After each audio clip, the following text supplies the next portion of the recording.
नमस्कार। फ़िलहाल हम नई दिल्ली के मंडी हाउस इलाके में हैं। मंडी हाउस इलाका आप यहाँ पे ये देख सकते हैं कि जो गोलंबर है वो किस तरीके से नरेंद्र मोदी और अलग अलग दुनिया के जो देश हैं, जो अलग अलग अंतर्राष्ट्रीय संगठन हैं, उनके ध्वज के साथ यहाँ पर ये गुलजार है। ये जो गोलंबर है आप इसमें देख सकते हैं कि International Labour Organization, World Bank, United Nation और जो G20 के जो सदस्य देश हैं उनके जो राष्ट्र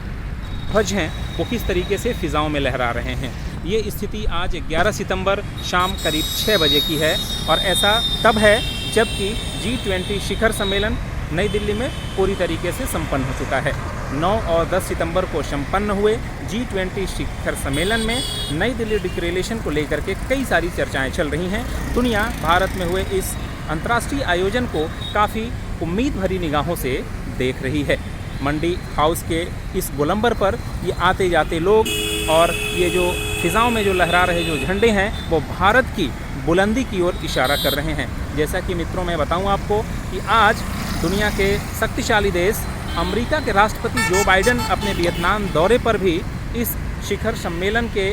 सफलता के बारे में उन्होंने बात करी है और उन्होंने एक तरीके से ये प्रतिबद्धता जताई है कि अमेरिका हिंद प्रशांत क्षेत्र में स्थायित्व चाहता है। कई सारी चीज़ें हैं।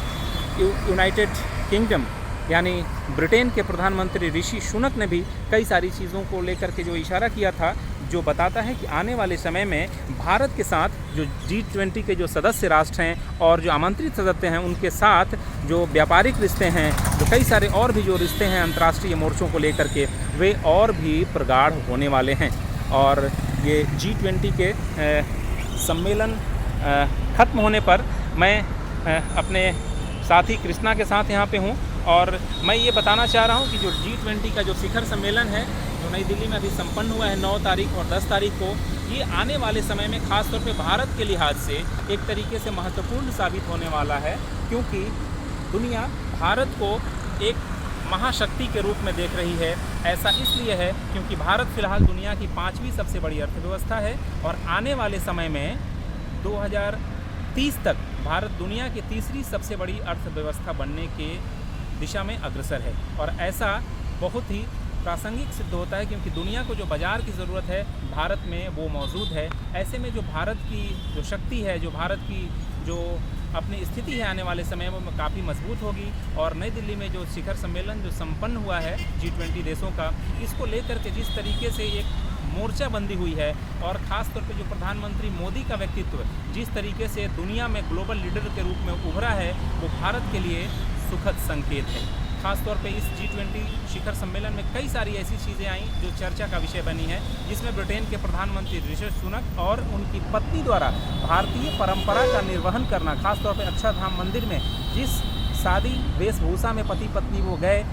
जिस तरीके से अक्षरधाम मंदिर में पूरी तरीके से साष्टांग दंडवत किया ब्रिटेन के प्रधानमंत्री ने, वो पूरी दुनिया को अचरज में डालने वाला है कि जो हिंदू जो संस्कृति है, जो भारत की जो परंपरा है वो कितनी समृद्ध है। जिस तरीके से प्रधानमंत्री मोदी ने अलग अलग देशों के साथ द्विपक्षीय वार्ता की है, उससे आने वाले समय में हम एक बेहतर भारत की उम्मीद कर ही सकते हैं। अपने साथी कृष्णा के साथ मैं रविशंकर सिंह।